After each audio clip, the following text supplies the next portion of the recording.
Olá, meu nome é Beatriz. Iniciarei a apresentação do trabalho relacionado à aplicação da NR17 no setor da mineração e no cenário atual do coronavírus.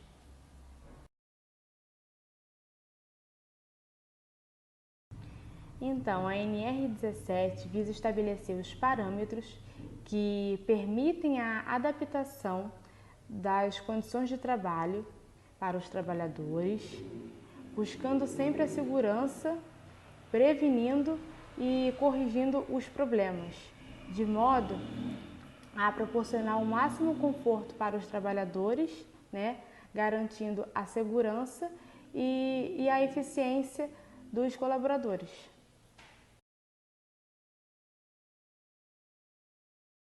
Agora vamos falar sobre os fatores que agravam a vida dos colaboradores nas mineradoras. São 3 fatores: ergonômicos, psicossociais e os riscos ocupacionais. Esses fatores geram consequência na vida dos colaboradores de curto, médio e longo prazo. No próximo slide, o meu colega Gabriel irá especificar o que cada um desses fatores fazem na vida de cada colaborador.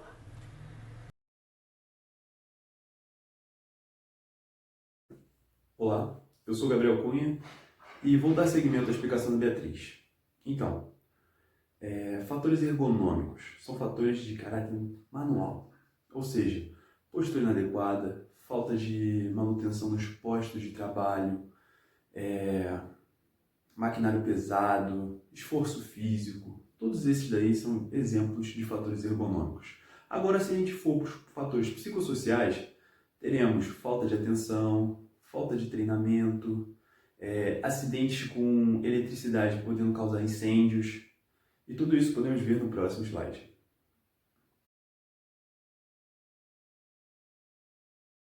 Temos também os riscos ocupacionais, que são divididos em 4: físico, ergonômico, químico e acidentes. Vou definir cada um deles. Quanto aos físicos, temos ruídos, radiações ionizantes, pressões anormais e umidade, temos vibrações e também o fator calor e frio. Quanto aos ergonômicos, temos esforço físico, movimentos repetitivos, transporte de peso e jornada de trabalho. Na parte dos químicos, nós temos poeira, atmosfera explosiva, produtos compostos ou produtos químicos que podem prejudicar a saúde do trabalhador. Por último, temos os acidentes, que são causados por máquinas e equipamentos sem proteção, iluminação ruim, eletricidade e também temos probabilidade de incêndio ou explosão, causada muito também pela atmosfera explosiva, mencionada anteriormente, nos fatores químicos.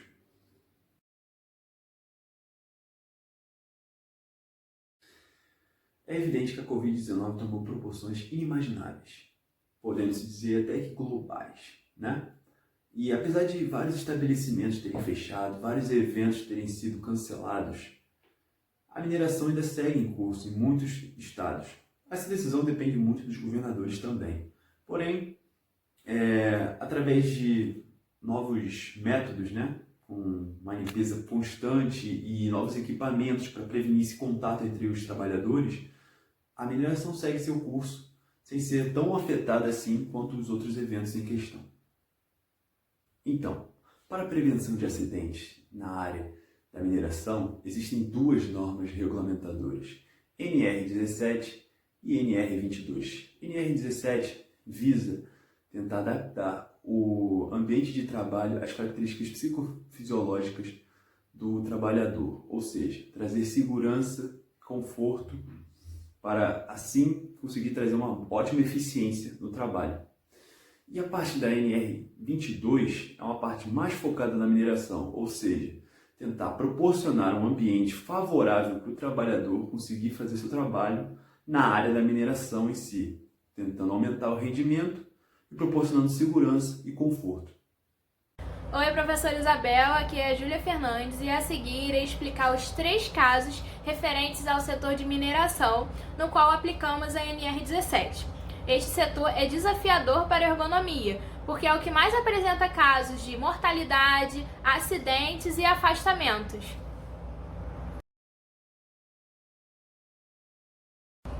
O primeiro caso é em relação ao esforço físico do homem no setor de mineração. Há um trabalho intenso na manipulação e no transporte de cargas pesadas, como a velocidade em que é executado o trabalho, a postura do trabalhador e a duração desse esforço.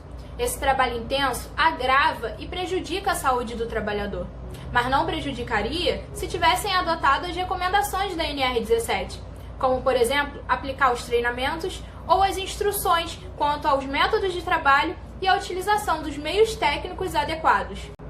No setor de usinagem de uma empresa de mineração em São Paulo, observamos algumas situações de atividades repetitivas, como, por exemplo, o movimento do trabalhador de marretar a pedra, o movimento de retirar a pedra e a postura incorreta durante esse movimento. Essas constantes repetições apresentam riscos e possíveis lesões. Então, para melhorar as condições de trabalho, minimizar os riscos e os acidentes, é importante o investimento em maquinários. Já no segundo caso, é em relação aos ruídos na rotina de trabalho dos mineradores, em que apresentou uma não conformidade com a ergonomia cognitiva. Analisamos no artigo a insatisfação dos trabalhadores e os fatores prejudiciais à saúde deles.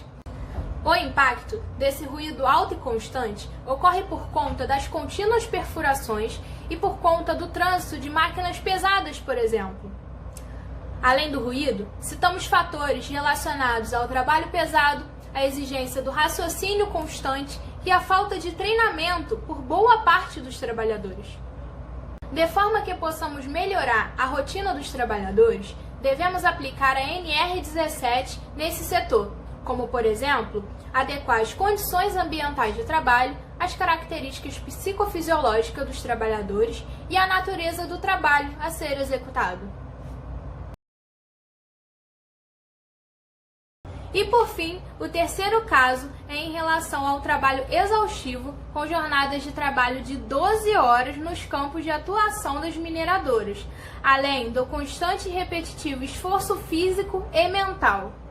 De forma que possamos minimizar os desgastes físicos e mentais dos trabalhadores, melhorar a qualidade de vida dos trabalhadores e obter maior retorno financeiro para as mineradoras, é preciso aplicar a NR17 nesse setor.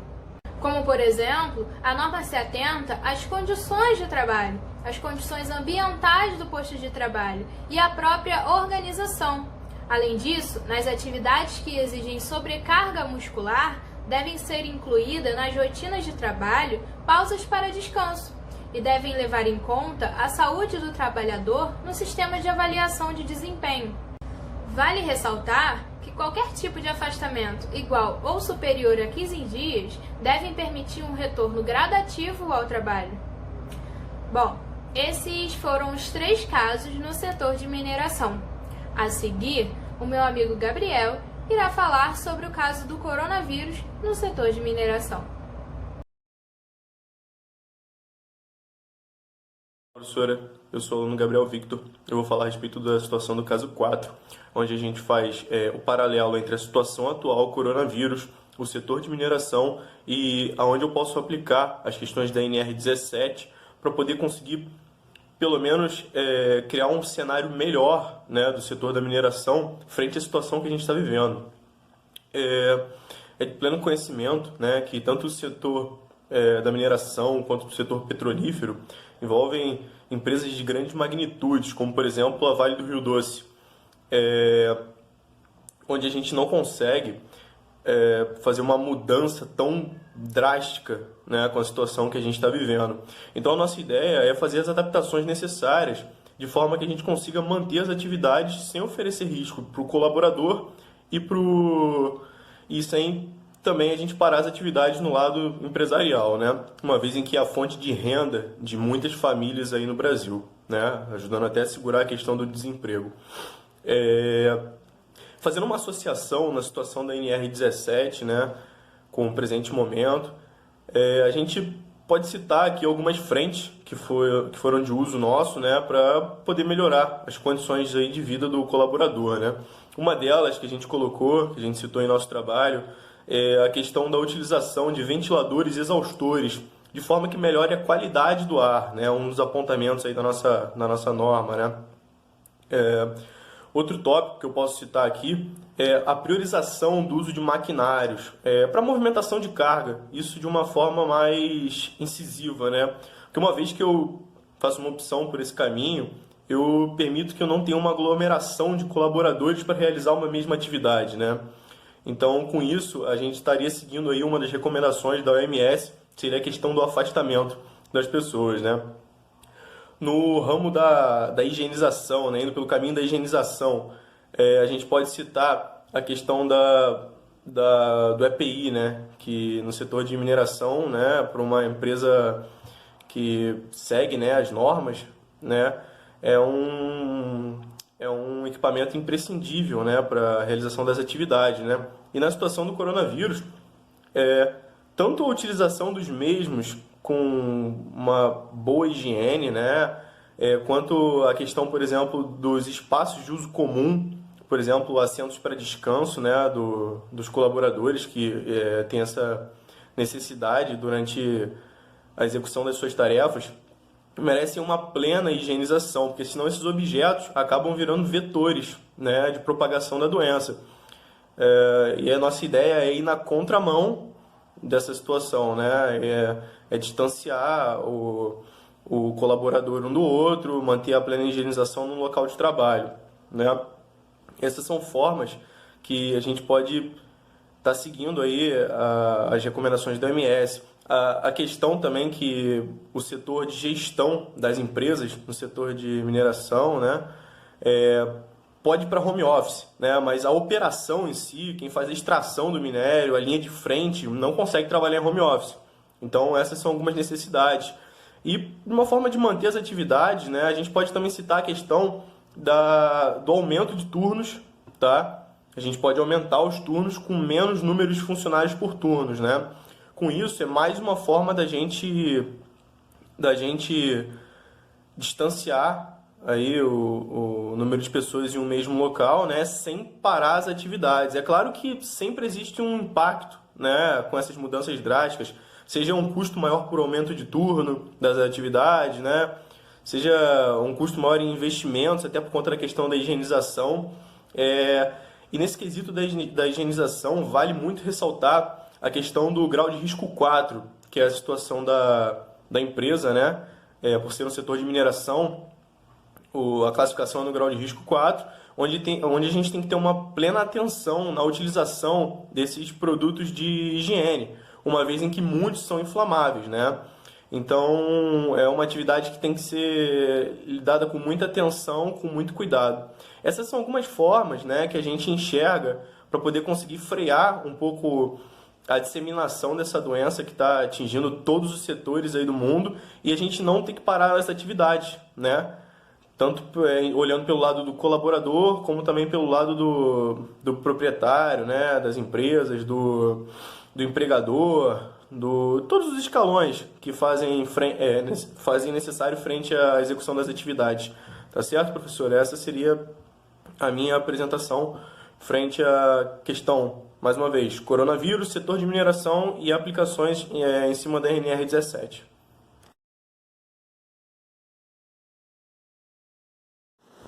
Olá, meu nome é Jardel e eu vou falar sobre análise ergonômica do trabalho.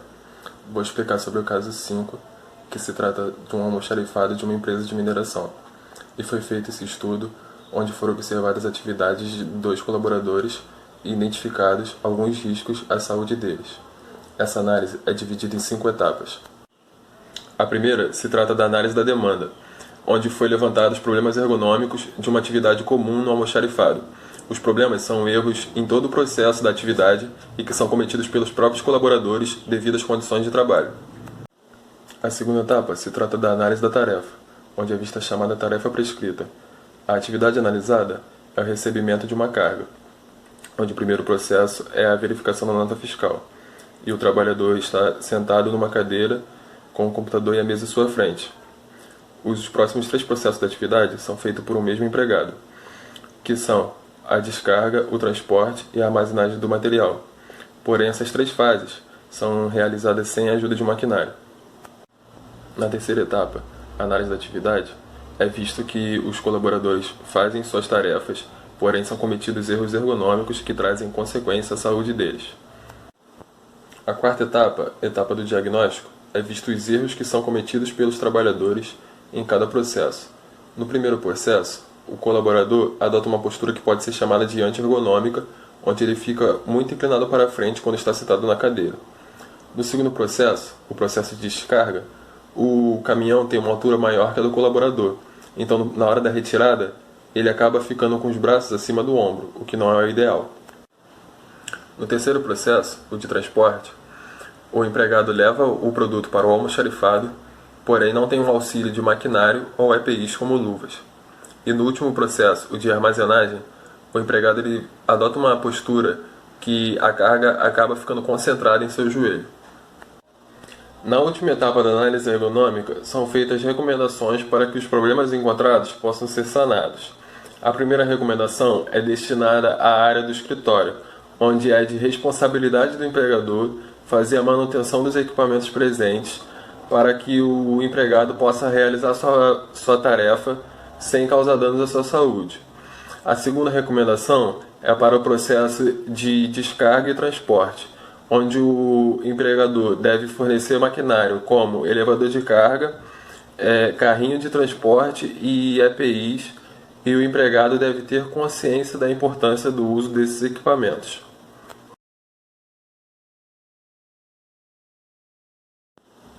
Bem, partindo agora para a conclusão, vimos que os mineradores sofrem diversos riscos em seus postos de trabalho. E para diminuir esses riscos, o cumprimento da NR17 é super importante, pois ela ajuda as empresas a tomarem medidas ergonômicas de segurança e conscientiza os funcionários sobre essas medidas. Vimos que as principais medidas que podem ajudar a evitar grande parte dos acidentes ocupacionais, tornando o trabalho melhor para ambos os lados, é a utilização do uso do maquinário, que facilita muito a vida do empregado, e também o treinamento e orientação desses mesmos funcionários. Quanto ao cenário atual do coronavírus, a ANR tem pontos que, se forem aplicados com certas adequações de higiene, por exemplo, podem ajudar no controle de propagação da doença. E sem essas adequações, o cumprimento da ANR pode vir a se tornar um potencializador do Covid-19. É importante que as empresas que não têm como parar suas operações se atentem a essas medidas, para zelar pela segurança de todos e manter o emprego de seus funcionários. E esse foi o nosso trabalho sobre a aplicação da NR17 no setor de mineração.